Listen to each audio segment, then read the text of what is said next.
त्यांच्या नाकातून रक्त आलं. आम्ही लगेच गेलो, पण मी जेव्हा गेलो त्यावेळेस काही असं दिसलं नाही रक्त आलं वगैरे. जे आलं त्यांनी जे सांगितलं ते एखाद्या वेळेस नाकात कोरडेपणा वगैरे जे डिहायड्रेशन त्याच्यामुळे होऊ शकतं. मराठा आरक्षणाचा योद्धा मनोज जरांगे पाटील यांच्या उपोषणाचा आज 5वा दिवस आहे. 5वा दिवस असतानाही सरकारकडून अजून मनोज जरांगे पाटलांच्या आंदोलनाची कुठलीही दखल घेतली गेली नसल्यानं आता मराठा आंदोलकांमध्ये प्रचंड असंतोषाची भावना निर्माण झाली. त्यातल्या त्यातच मनोज जरांगे पाटलांची तब्येत खालावत चालली आहे. आज मनोज जरांगे पाटलांच्या नाकातून रक्तस्राव झालाय, त्यामुळे मोठ्या प्रमाणावरती डॉक्टरांनी सुद्धा चिंता व्यक्त केलेली आहे.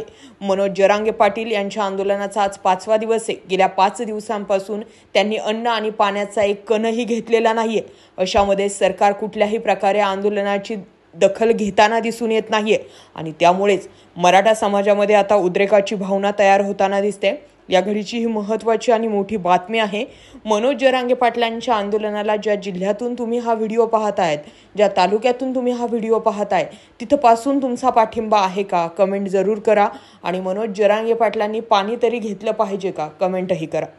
आम्हाला गावातल्यांनी जवळच्यांनी सांगितलं त्यांच्या नाकातून रक्त आलं. आम्ही लगेच गेलो, पण मी जेव्हा गेलो त्यावेळेस काही असं दिसलं नाही रक्त आलं वगैरे. जे आलं त्यांनी जे सांगितलं ते एखाद्या वेळेस नाकात कोरडेपणा वगैरे जे डिहायड्रेशन त्याच्यामुळे होऊ शकतं किंवा दुसरे पण कारणं असू शकतात. तपासणी केल्याशिवाय नाही सांगतो.